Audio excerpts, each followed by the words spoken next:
Hi everyone, Heather here. Today we're going to talk about the topic of weight. All I'm seeing all over my Facebook is bigger is better, curvy is sexy, you know, a real woman has this much weight, and it's damaging. It's just as bad, in some ways, if not worse, about saying, oh, you have to be skinny, you have to be this little petite thing. No one has to be anything. What I would like to see more of, though, to be honest, would be, you know, how about taking care of yourself? How about living long enough to see your kids and your grandkids graduate and go on and have their families? Because, you know, speaking about America, we already know, there's so many people that are overweight. It's this big joke, but it's not being taken seriously anymore. Because it's, yeah, well, the economy's crap. It is very expensive to buy decent food, especially organic and all that kind of thing. And I'm not going to get on a big hippie rant or anything on you guys, but I'm just wanting to point out that every time you go and say, oh, you know, I'm a curvy girl, or, you know, my girlfriend or my mom or whoever, you know, somebody, and you're like, yeah, I don't like the skinny rails and I want to make these bigger girls feel better about themselves. That's fine. But please don't put down thin people while doing it. I have a couple really, very, very thin friends, and most of it's actually due to medical. And, you know, by now there's a bit more awareness brought out to people that are, I mean, very, very large.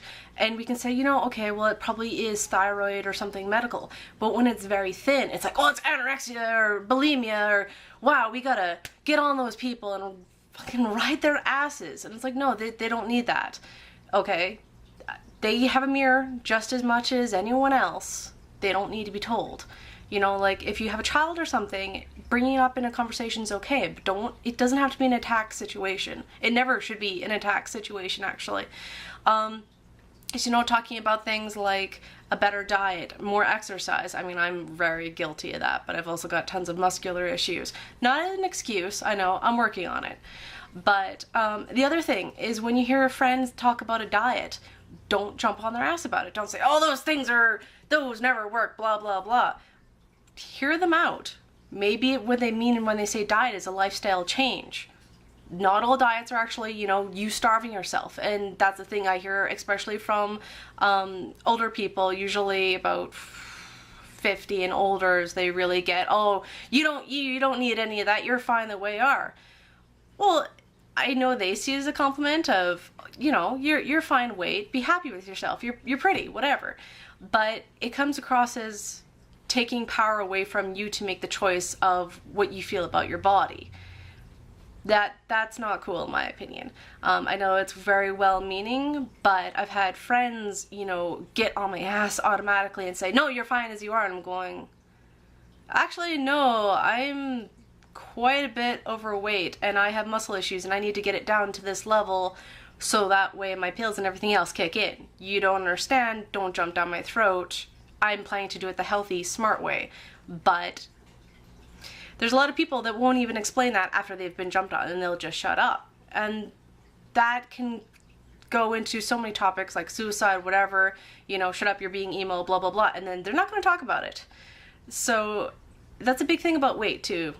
Just to keep that in mind of how you approach that situation, whether it's about someone being too thin that you think is too thin, or too big.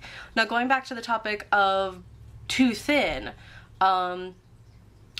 it's gotten pretty bad, because I have a friend in particular that she has a hard time going out to like drive-thrus and things like that, because the things that she gets told is so completely rude. You would never, ever hear that, at least not anywhere around here, about someone being big. You wouldn't have someone rip something out of your hands and say, well, you're not going to eat all of that. She has this all the time happen to her. And why? You don't see that anymore well, I shouldn't say you don't see it anymore. I'm sorry. That's not true. It still happens a lot. I do apologize for that. It happens a lot. It happens too much to any size of people. But what I'm trying to explain here is there's a pendulum effect, and it's gone so drastically on the other side of, well, America's stressed, therefore we can't eat proper, we're not sleeping proper to begin with, our lifestyle's just depression, rampant, massively rampant in all ages, like little kids, like, it's there, everywhere. And so the thing is this all builds up, and it really does screw up your hormones, which controls everything from I mean, people think of hormones and they think of randy teenagers or moody menopausal women. They don't realize that it actually affects your daily choices. It affects whether you break down in tears because you dropped a pencil. But the actual bigger problem is that, you know, you've got stalker and you can't pay their bills, and it just builds and builds and builds. And so why this is all relevant in weight is because it comes out in our bodies. Things we eat, things that we process, the lack of sleep, it all comes out through our bodies. So the last thing you want to hear is when you go to a store is about, do you really need to be eating that? Or, well, you know, like, we have mirrors, we have scales, we know how much we weigh, we don't need to be informed. Thank you. If you have any comments or would like to see a particular post on a touchy topic subject, just email me and I'd be more than happy to jump on that. All right, see you guys.